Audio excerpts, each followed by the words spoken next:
할렐루야. 좌우로 인사 좀 하실까요? 반갑습니다. 잘 오셨습니다. 내일 새벽에 만납시다. 특세를 맞이할 때마다 참 시간의 빠름을 우리가 경험합니다. 자, 오늘은 이제 야고보서를 마치고 나서 첫 번째 시간인데, 오늘부터는 하나님의 부흥을 사모하라는 큰 주제 아래 주제별 설교를 좀 한 달여간 진행을 할까 합니다. 여러분, 그 하박국 하면 무슨 생각이 듭니까? 하박국, 호박국이 생각이 나시나요? 하박국이라는 말이 무슨 뜻인지 아세요? 이 말은 두 가지 의미가 있는데, 첫째가 끌어안다, 포옹을 뜻합니다. 끌어안다. 그리고 두 번째가 씨름하다, 중의적 의미가 있죠. 누가 제게 만약에 이렇게 묻는다면, 목사님은 구약의 여러 명에 등장하는 선지자들 가운데 누굴 가장 좋아하십니까? 라고 묻는다면 저는 1초의 망설임도 없이 주저하지 않고 하박국 선지자라고 말하고 싶습니다.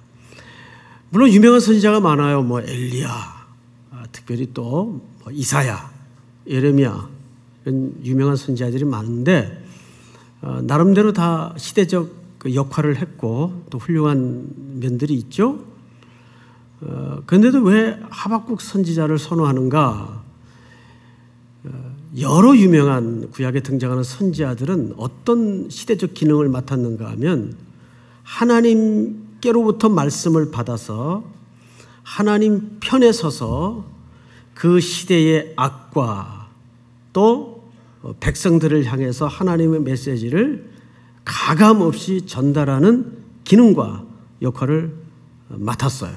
근데 반면에 하박국 선지자는 정반대입니다. 그는 하나님 편에 선 것이 아니라 백성의 편에 서서 백성들의 고단한 삶을 끌어안고 백성들의 입장과 백성들의 눈물을 대변해서 하나님을 향하여 맹렬하게 투덜거렸던 선지자입니다. 그래서 이 하박국 선지자의 면면을 성경 여러 구절을 통해서 살펴보면 굉장히 좀 인간미가 있어요. 그래서 다른 선지자들과 차별점이 있다면 그런 차별점이 있어요. 항상 그 시대의 고통 또는 백성들의 눈물의 측면에 서서 그 백성들의 마음을 대변했다, 이렇게 이제 이해를 가지면 좋겠습니다. 그래서 오늘 이 3장의 이야기를 이해하기 위해서는 우리가 짧게나마 1장서부터 좀 스케치를 하면서 들어가는 게 좋을 것 같습니다. 1장 1절을 한번 볼까요? 1장 1절. 선지자 하박국이 묵시로 하나님의 말씀을 얘기하겠죠. 받은 뭡니까? 경고라 그랬어요. 경고. 여러분, 이 경고라는 말은 이런 뜻입니다. 무겁다, 그리고 그 무게가 짓누르다. 그래서 이 하박국서에 담아진 내용이 어떤 내용인지 감을 잡을 수가 있어요. 이건 하나의 경고입니다. 시대적 경고예요. 그러니까 이 안에 담아지는 내용은 사실 이렇게 유쾌하고 좋은 내용보다는 뭔가 아주 무시무시한 내용이 이 안에 경고적 성격을 띠고 담아졌는데, 그것이 이 하박국 선지자의 마음을 무겁게 만들고 짓눌렀습니다. 자, 그런데 2절을 한번 볼까요? 여호와여, 내가 부르짖어도 주께서 듣지 아니하시니 어느 때까지리까? 질문으로 시작을 합니다. 독특한 출발이에요. 1장에는 이 선지자의 3가지 질문이 있어요. 첫 번째 질문이 뭐냐면, 왜 이 백성들의 고통을 이렇게 허락하십니까? 첫 번째 질문이고, 두 번째는 그들이 그 고통 속에서 하나님께 부르짖는 그 부르짖음을 왜 응답하지 않습니까? 그리고 마지막 세 번째는 그럼에도 불구하고 악당들은, 대적들은 왜 형통합니까?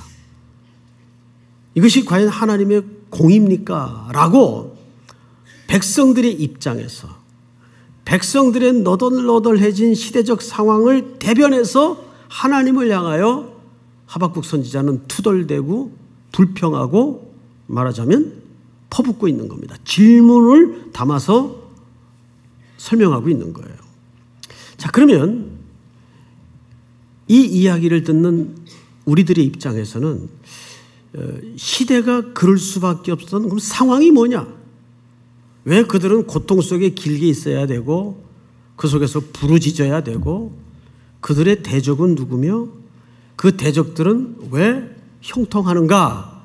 이 문제에 대한 그 시대적 배경을 좀 이해를 해야 될 텐데 이때가 BC 600년경입니다.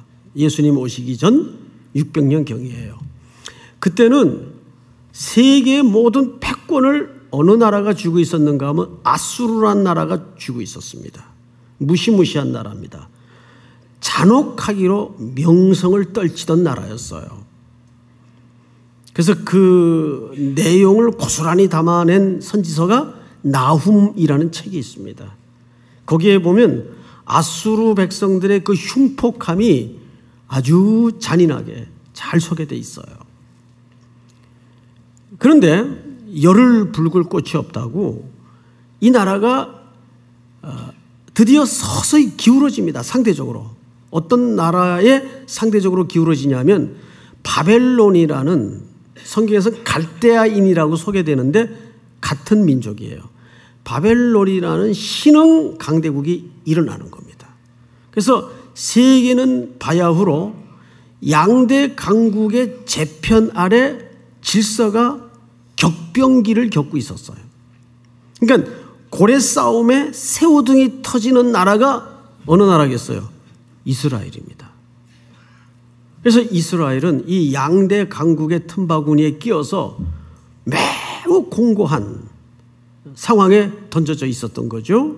게다가 가장 중요한 초점은 뭐냐면 이스라엘의 영적인 상태예요. 어느 정도인가 한번 우리가 성경을 통해서 볼 텐데 예레미야서를 띄워주세요. 여러분, 이 하박국 선지자가 활동할 때 동시대적 인물이 예레미야입니다. 아시는 대로 예레미야는 무슨 별명이 하나 있었어요. 무슨 별명이 있었죠? 네, 눈물의 선지자.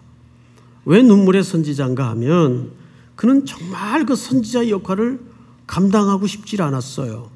그런데 약관 20세의 나이에 그에게 강력하게 항거할 수 없는 하나님의 말씀이 임합니다. 그리고 그 말씀에 담아진 명령은 그 정적들에게 또 흉흉한 메시지를 하나님이 주면서 가서 전하라. 그래서 예레미야가 울며 가기 싫은 길을 갑니다. 그래서 눈물의 선지자예요. 바로 그 선지자가 기록한 글 속에 당시 이 하박국 선지자가 활동하던 동시대 인물일 텐데 어떤 내용이 담아져 있는가를 한번 보자고요. 그때는 9째 달이라 왕이 겨울 궁전에 앉았고 그 앞에는 불피운 화로가 있더라. 시작. 여후디가 서너쪽을 낭독하면 왕이 면도칼로 그것을 연하여 베어 화롯불에 던져서 두루마리를 모두 태웠더라. 여기 귀를 의심할 수밖에 없는 문장이 하나 눈에 띄죠. 여후디가 성경을 읽어요. 왕 앞에서 서너 쪽을 읽으면 왕이 그거를 면도칼로 쭉쭉 찢는 겁니다. 그래서 그걸 어디다 던져요? 앞에 피워놓은 화롯불에다가 이 하나님의 말씀을 찢어서 넣는 거예요. 아, 다 외워서 그랬나? 그럴 리는 만무하죠. 예, 이것은 이 시대가 하나님의 말씀에 대한 태도가 어떠했는가를 그대로 보여줍니다. 다른 무슨 중요한 왕궁의 기록도 그래서는 안 될 텐데 무엇보다도 이 신정 국가인 이스라엘 왕이 하나님의 말씀을 면도날로, 그것도 왕이 찢어서 불쏘시개를 하고 있어요. 다음 절을 한번 볼까요? 24절. 왕과 그의 신하들이 이 모든 말을 듣고도 두려워하거나 자기들의 옷을 찢지 아니하였고, 그만큼 하나님의 말씀에 대해서 무디고 무지하고 무시하는 시대였어요. 자, 다음 절 한 절만 더 보십시다. 다 같이 시작. 엘라단과 들라야와 그 마랴가 왕께 두루마리를 불사르지 말도록 아뢰어도 왕이 듣지 아니하였으며. 이것이 이 시대 하박국 선지자가 활동하던 이스라엘의 영적인 수준이었습니다. 자, 그 결과 어떻게 됐는가 한번 보십시다. 오늘 하박국서 1장 2절을 다시 볼게요. 여호와여, 내가 부르짖어도 주께서 듣지 아니하시니 어느 때까지리까? 내가 강포로 말미암아 외쳐도 주께서 구원하지 아니하시니이다. 자, 저를 보세요. 여기 주목할 단어 하나가 뭐냐면 강포라는 단어입니다. 이 강포라는 단어가 이 이후로 6번 이상 등장을 해요. 그리고 이 강포는 이 시대의 중심 단어였어요. 강포라는 뜻이 뭐냐면 이런 뜻입니다. 수탈하고 물어뜯고 부리가 판치는 보편적 상태를 얘기합니다. 여러분, 그러면 이런 물리적인 강포가 그때만 있었을까요? 오늘날에는 자본의 논리로 더 악하고 교묘한 강포가 온 세상을 쥐락펴락하고 있습니다. 지금도 얼마나 이 자본의 힘, 진리를 밀어내고 자본이 진리가 되어버린 이 세상에 보이지 않는 강포가 얼마나 많습니까? 돈이면 다 된다는 무서운 사고방식이 교회 안에 밖에 얼마나 많습니까? 이 시대의 아이콘이 강포예요. 자, 이런 시대에 하박국 선지자는 백성들의 상태를 바라보면서 백성들을 끌어안는 마음으로 하나님과 실험하는 거예요. 3가지 질문을 던지는 거죠. 왜 이런 고통을 이렇게 허락하십니까? 그 고통 속에서 하나님을 향하여 소망을 두고 부르짖는 이 백성들의 기도를 왜 듣지 않습니까? 왜 우리의 대적은 형통합니까? 이것은 어느 시대에나 우리 그리스도인들이 인생을 통해서 물을 수밖에 없는 삶의 본질입니다. 이때만 가능했던 질문이 결코 아니라는 얘기죠. 자, 이런 선지자를 하나님께서 드디어 어디다 세우냐 하면 2장 1절을 한번 넘어가 보세요. 2장 1절 같이 한번 읽습니다. 시작. 파괴하는 자가 너를 몰라.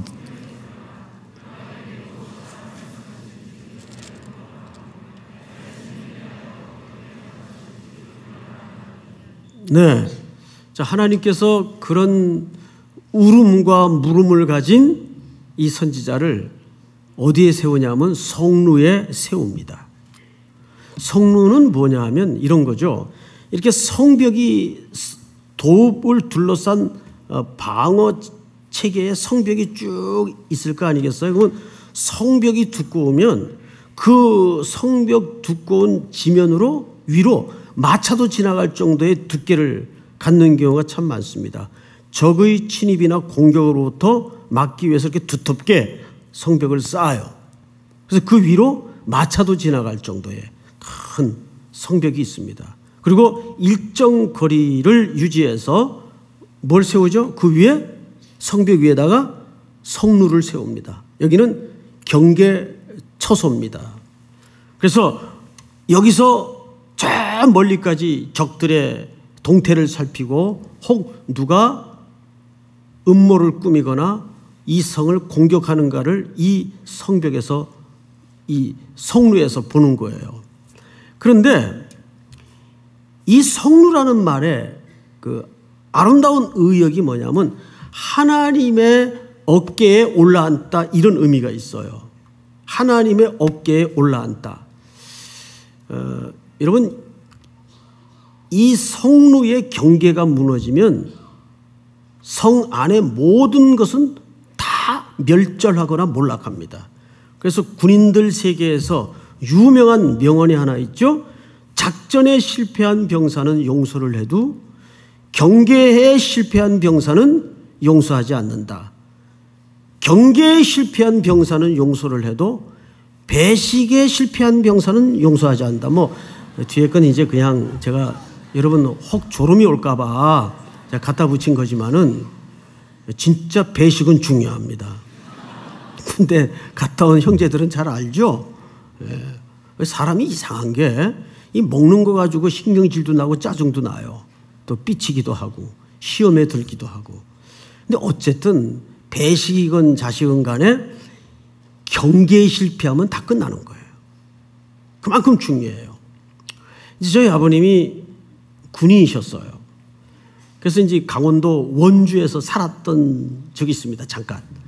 그때는 제가 초등학교 들어가기 전에 훨씬 어릴 때인데 아버님이 제가 8살에 돌아가셨으니까 아버지하고 별 추억이 없는데 그 추억이 하나 탁 한 컷 제 기억 속에 남아 있습니다.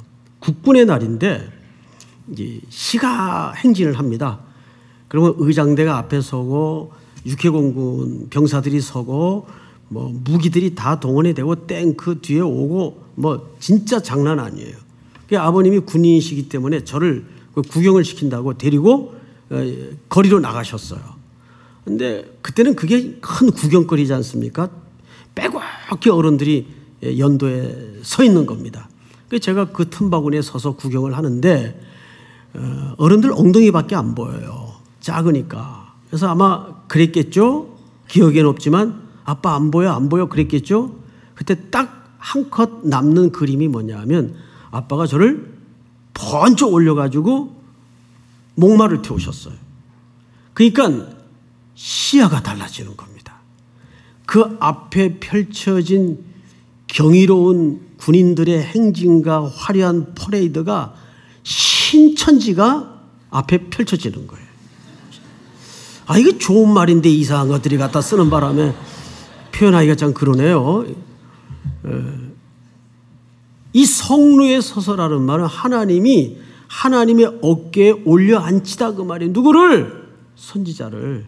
그러면서 어떤 걸 보여주시는 거예요. 근데 이 선지자가 그때야 하나님의 눈높이에서 하나님의 어깨에 올라앉아 뭘 봤어요? 2절을 한번 볼까요? 뭘 봤나? 다 같이 2절 시작. 여호와께서 내게 대답하여 이르시되 너는 이 묵시를 기록하여 판에 명백히 새기되 달려가면서도 읽을 수 있게 하라. 묵시라는 말은 하나님의 말씀을 본 겁니다. 근데 그 말씀 속에 담아진 풍경이 얼마나 어마어마하고 경이로운 내용이었는지 이렇게 써져 있네요. 이 묵시를 기록하여 판에 명백히 새기되 달려가면서도 읽을 수 있게 하라. 이 말은 원래 원문에 가깝게 번역을 하면 이런 뜻입니다. 그것을 읽는 자는 뛰어가면서 전파하도록 하라. 그러니까 하나님이 지금 하나님의 어깨에 올려 앉혀서 이 선지자로 하여금 바라보게 한 역사의 저 언덕 너머의 어떤 하나님의 묵시 속에 담긴 경위는 지금 뛰어가면서도 전파할 정도의 어떤 급박하고 놀라운 소식이에요. 그걸 지금 하박국 선지자가 본 거예요. 궁금하지 않으세요? 그래서 기록한 책이 3장입니다. 자, 오늘 3장으로 들어가서 이제 본론입니다. 1절을 한번 같이 읽어볼까요? 1절 시작. 시기온옷에 맞춘 선지자 하박국의 기도라. 네, 자 여기 기도라고는 했지만 사실 히브리인들에게는 노래, 기도, 찬양 다 같은 개념이에요. 이 이후의 모든 내용은 사실 찬송입니다. 자, 그런데 이걸 뭐에 맞췄다고 돼 있어요? 시기온옷에 맞춘 선지자 하박국의 기도라 또는 찬송이라 그 말이에요. 그러면 시기오롯이 뭐냐? 이제 여러 가지 해석이 있더라고요. 이게 히브리인들이 사용하는 악기일 것이다. 근데 이런 악기가 사실 없어요. 그래서 그 해석은 채택할 수가 없습니다. 그래서 보편적으로 학자들이 이 시기오롯을 뭘로 해석을 하냐면 이거는 음악 부호로 해석을 합니다. 음악 부호. 여러분, 음악 부호는 크레센토, 뭐 점점 빠르게, 점점 약하게 이런 부호들이 있잖아요. 제가 이제 고등학교 1학년 때 올라갔는데 담임 선생님이 새로 배정이 됐어요. 근데 선생님이 음악 선생님이에요. 아주 이 머리가 길고 정말 인물이 방금 사회 본 우리 최지원 목사님처럼 아주 아랍 왕자처럼 생겼어요. 응? 아랍 왕자처럼. 난 저 친구 사회 보면 그 다음에 나오기가 싫어요. 비교가 돼가지고. 그 선생님이 음악 선생님인데 부임하자마자 원래 그때는 반 이름들이 반의 개성에 맞춰 다른 게 아니라 전부 일반, 2반 전부 이런 패턴이잖아요. 근데 반 이름을 돌체 반으로 바꿔버렸어요. 돌체. 그 돌체가 뭐냐면 음악 부호인데 부드럽고 아름답게라는 뜻이에요. 그분 자체가 정말 부드러웠었어요. 근데 애들이 무식해가지고 저희를 갖다가 야 돌반 그랬어요. 그걸 잘 모르니까 애들이. 그래서 그 돌체는 제가 영원히 잊질 못해요. 저희 반 이름이었기 때문에. 근데 이 시기오롯이 사실은 음악 부호인 것이 뭘로 알 수 있냐면 끝절 19절을 한번 보세요. 주 여호와는 나의 힘이시라. 나의 발을 사슴과 같게 하사 나를 나의 높은 곳으로 다니게 하시리로다. 이 노래는 찬양 맞죠? 이 노래는 지휘하는 사람을 위하여 내 어디에 맞춘 것이니라? 수금에 맞춘 것이니라. 이 수금이라는 것은 이 켜는 악기가 아니라 뜯는 악기입니다. 이게 뜯는 악기예요. 그러니까 이것은 경쾌하고 빠른 비트의 음악을 할 때 쓰는 악기입니다. 자, 그러면 시기오롯이라는 음악 부호는 무슨 뜻인가 하면 말 그대로 경쾌하고 빠르게라는 뜻입니다. 자, 그러면 잘 생각하세요. 자, 여기 봐요. 그러면 경쾌하고 빠르게라는 음악 부호라면 그 안에 담아질 음악의 가사 내용은 우울하고 또는 슬픈 애가쪼의 가사가 나와야 맞습니까? 아니면 행복하고 희망찬 소망의 가사가 나와야 맞습니까? 후자죠. 그런데 16절을 한번 보세요. 16절만 여러분들 한번 같이 읽겠습니다. 시작. 내가 들었으므로 내 창자가 흔들렸고 그 목소리로 말미암아 내 입술이 떨렸도다. 무리가 우리를 치러 올라오는 환난 날을 내가 기다림으로 썩이는 것이 내 뼈에 들어왔으며 내 몸은 내 저수에 떨리는도다. 위에 올라가서 8절을 보세요. 8절. 여호와여 주께서 말을 타시며 구원의 병거를 모시오니 강들을 분이 여기심이니까 강들을 노여하십니까? 바다를 향하여 성내심이니까? 전부 이런 내용들이에요. 자, 지금 우리가 시간 관계상 전체를 볼 수 없지만 살펴본 2절만 보더라도 이 내용은 비트가 빠르고 경쾌한 쪼로 노래할 내용입니까? 아닙니까? 아니죠. 그러니까 형식과 내용이 언밸런스예요. 이 노래 자체가. 그렇죠? 예. 원래 형식이 경쾌하고 비트가 빠른 부호가 붙었다면 내용도 뭔가 좀 소망 있고 희망찬 내용이어야 맞아요. 그런데 놀랍게도 16절은 내가 들었으므로 내 창자가 흔들렸고 그 목소리로 말미암아 내 입술이 떨렸도다. 무리가 우리를 치러 올라오는 환난 날을 내가 기다림으로 썩이는 것이 내 뼈에 들어왔으며 내 몸은 내 처소에서 떨리는도다. 자, 앞을 보실까요? 이거는 조국의 멸망을 본 거예요. 조국의 멸망. 하나님이 하박국 선지자에게 그걸 보여준 거예요. 그러면서 바벨론 군대가 일어나서 결국은 이스라엘 백성들은 유다와 함께 모두 포로가 되죠. 자, 그 조국의 멸망을 기다리는 거예요, 지금. 그런데 음악 부호는 경쾌하고 빠르게. 그러니까 내용과 형식이 안 맞아요, 지금. 근데 우리가 여기까지만 읽어서 그래요.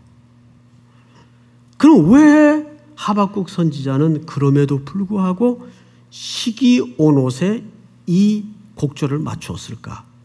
여러분, 17절을 제가 읽어드리겠습니다.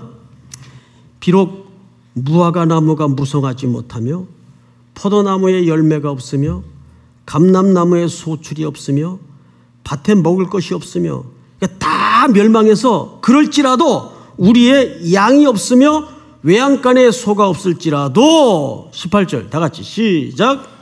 나는 여호와로 말미암아 즐거워하며 나의 구원의 하나님으로 말미암아 기뻐하리로다. 여러분, 이게 무슨 소리예요? 이것이 하박국 선지자가 뼈가 썩이는 것 같은 두려움과 공포를 넘어서 바라본 하나님의 일이에요. 그러니까 여러분, 지금 비록 하나님이 이 조국 이스라엘의 멸망의 그림을 나에게 보여줬지만 그것이 영원한 멸망이 아니라 잠시 잠깐 우리의 회복을 위해서 허락하시는, 우리가 우리의 죄악으로 말미암아 피할 수 없었던 시련이고 고통이었다면 그것이 영원한 고통이 아니고 그 너머 더 큰 일을 봤는데 그 큰 일이 뭐냐 하면 3장 2절을 한번 보세요. 이렇게 되어 있습니다. 여호와여, 내가 주께 대한 소문을 듣고 놀랐나이다. 여호와여, 주는 주의 일을 수년 내에 부응하게 하옵소서. 수년 내에 나타내시옵소서. 진노 중에라도 긍휼을 잊지 마옵소서. 앞을 보실까요? 이것은 우리가 보통 하나님의 부응하면 외형이 늘어나고 숫자가 늘어나고 무엇이 증대되고 증가되는 게 부응으로 이해를 하는 고정관념에 붙들려 왔어요. 그런데 원래 구약 성경에는 부응이라는 말이 여기에 나와 있질 않아요. 원문에 가깝게 번역한 새표준 성경을 보면 이렇게 되어 있습니다. 띄워주세요. 자, 읽습니다. 시작. 주님, 내가 주님의 명성을 듣습니다. 주님, 주님께서 하신 일을 보고 놀랍니다. 주님의 일을 우리 시대에도 새롭게 하여 주십시오. 우리 시대에도 알려주십시오.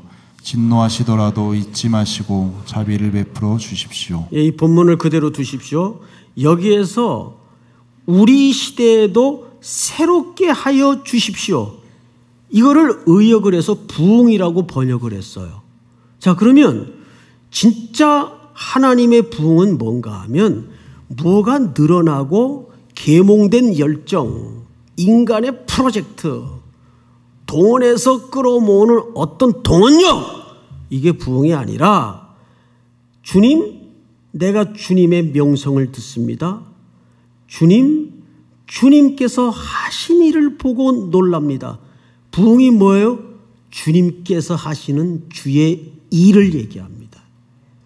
그거를 현존하는 역사 속에 이루어지기를 하박국 선지자가 목도한 거예요. 그걸 확인하니까 우리 조국이 지금 당장 어려움을 겪고 망하는 것 같아 보여도 그 너무 더 놀랍게 다가오시는 하나님의 경이로운 구원의 손길을 만나는 거예요.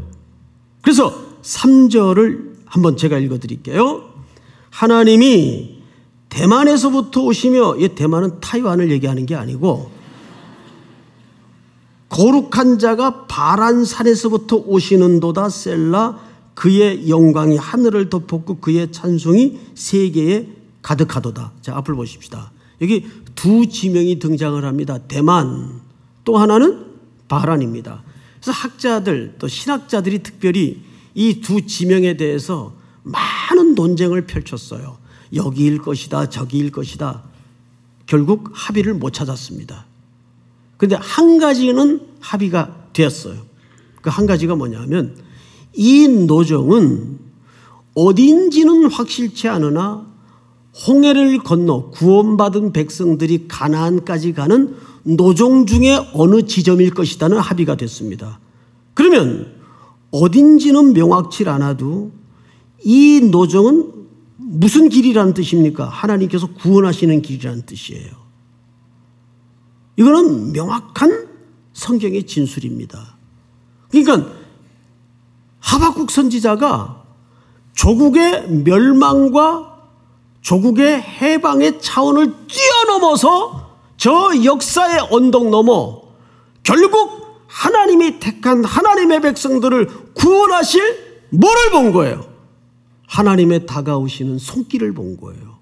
메시아를 통하여 인류가 어떻게 회복이 되고 어떻게 구원을 얻는가라는 하나님의 일을 본 겁니다. 부흥은 뭐예요? 하나님의 일을 보는 거예요. 하나님의 일이 현존하는 역사 속에 구현되게 하시고 실현되게 하여 주시옵소서. 그것이 하박국 선지자가 목도한 그림이에요. 그거를 보니까 지금은 뼈가 썩어 들어오는 고통 같은 조국의 멸망이 눈에 보이지만 그 멸망의 언덕을 넘어 이 조국을 결국에는 회복하시고 결국에는 원래의 자리로 돌려놓으실 하나님의 구원을 여기서 확인하게 되는 거예요. 그걸 확인하니까 그의 입에서는 그 궁극적인 하나님의 승리와 메시아의 승리를 바라보면서 노래하지 않을 수 없는 거예요. 격렬하게 온 감흥을 다 터뜨려서 찬양하지 않을 수 없는 겁니다. 그래서 시기 온옷에 맞춘 노래가 되는 거죠. 사랑하는 성도 여러분, 이것은 굉장히 중요한 엄중한 진리입니다. 사도행전에 보면 바울과 실라가 북아시아로 가려다가 성령의 강권적인 역사로 마게도냐 사람 한 사람의 환상을 보고서야 백기를 돌려 마게도냐 첫성 빌립보에 도착을 합니다. 하나님이 가라에서 등 떼밀어 순종하여 도착한 그곳에서 그는 체포되고 매질당하고 감옥에 던져져요. 이해를 할 수가 없는 거예요. 이게 뭐야 하나님? 하루 종일 고문을 당하고 매를 맞습니다. 그리고 지하 감옥에 가두어집니다. 그래서 그 감옥에서 바울과 실라는 기도하다가 뭘 터뜨립니까? 찬양을 터뜨려요. 너무 많아서 실성을 했나? 너무 많아서 실성을 한 거예요? 아니에요. 드디어 이 리틀 로마라고 불리우는 빌립보 감옥 지하에서 하나님의 경의를 확인하게 된 거예요. 하나님은 이 사도들의 걸음을 로마의 심장부에까지 주의 복음이 전달되는 걸 원하고 계셨구나. 그래서 바울은 평생 그의 소원이 뭐였어요? 내가 로마도 보아야 하리라. 로마도 보아야 하리라. 바울이 뭘 본 거예요? 그는 자기가 감옥에 가두어져 있느냐, 감옥에서 자유의 몸이 되느냐, 이 큰 관심사가 아니었어요. 정말 그것이 관심사였다면 옥토가 움직이면서 감옥이 열릴 때 그는 당연히 먼저 나가거나 도망갔어야 옳았어요. 근데 그대로 있잖아요. 그럼 나중에 모시고 나가죠. 간수들이. 바울은 뭘 본 겁니까? 내가 가두어져 있느냐, 풀려나느냐, 이것이 바울의 관심사가 아니었고, 내가 갇혀져서 내가 포로가 되어서 묶여 로마를 가는 한이 있더라도 그것이 하나님의 꿈꾸시는 역사의 행로라면 그 놀라운 하나님의 일을 확인하면서 그는 찬송하지 않을 수 없었던 겁니다. 이번 3주간의 특세는 그런 새벽이 돼야 돼요. 물론 내 사정, 내 사연, 눈물겨운 길들, 그걸 붙들고 기도하는 시간도 필요하지만 정말 중요한 것은 그것을 뛰어넘어서 내 평생 남은 시간에 하나님의 일을 보게 하시고 그 일이 하나님의 부흥이 되게 하여 주시옵소서. 땅끝까지, 세상 끝날까지 우리 삼일교회 공동체가 저 역사의 언덕 너머 하나님이 이 한반도를 중심으로 격렬하게 돌아가는 이 시점에 꿈꾸시는 하나님의 일이 무언가를 보게 하여 주시옵소서. 이것이 우리의 진정 사모하는, 우리가 꿈꾸는 부흥이 아니라 우리가 자기적으로 만들어내는 계몽된 부흥이 아니라 하나님이 꿈꾸시는 부흥, 하나님이 그토록 사모하는 부흥, 그 부흥이 저와 여러분들의 모든 삶의 현장에서 말씀을 기다림으로 부르짖는 가운데 순명처럼 순종되어지는 하나님의 부흥이 임하는 또 한 달이 될 수 있기를 주님의 이름으로 축복합니다. 우리 다 일어나십시다. 이 땅의 황무함을 보소서.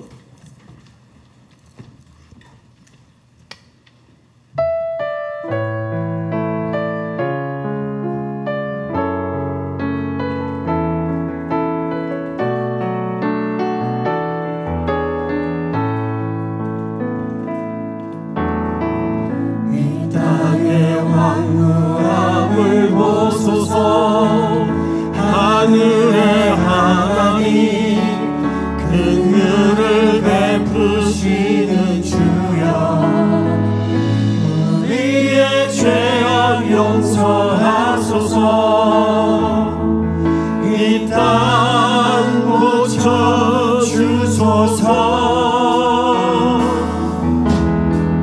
이제 우리 모두 하나 되어 이 땅에 무너진 기초를 다시 쌓을 때 우리의 우상들을 태우신 성령의 불 임하소서. 성령의 불 임하소서. 불능의 불길 타오르게 하소서. 진리의 말씀 이 땅 새롭게 하소서. 은혜의 강물 흐르게 하소서. 성령의 바람 이제 불어와. 오 주의 영광 가득한 새날 주소서. 주님 나라 이 땅에 임하소서. 주님 나라 이 땅에 풍의 불길 타오르게 하소서. 하소서. 풍의 불길 불의 불길 타오르게 하소서. 진리의 말씀 이 땅 새롭게 하소서. 은혜의 강물 흐르게 하소서. 성령의 바람 성령의 바람 이제 불어와. 오 주의 영광 가득한 새날 주소서. 주님 나라 오 땅에 임하소서. 나라 이 땅에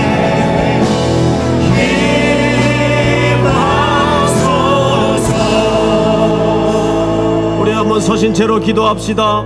다 같이 한번 눈을 감고 우리의 현실이 피곤하고 고단하고 깜깜하고 답이 없는 것처럼 보일지라도 그 절망의 현실을 넘어 구원의 주제자로 오시는 하나님의 경의, 하나님의 부흥을, 하나님의 일을 목도하게 하여 주시옵소서. 우리 삼일교회 또 우리 모든 각자의 삶 속에 그런 하나님의 부흥이 이번 특세를 통해 경험되어지게 하여 주시옵소서. 우리 주여 부른 다음에 소리내어 통성으로 다 같이 기도합시다. 주여!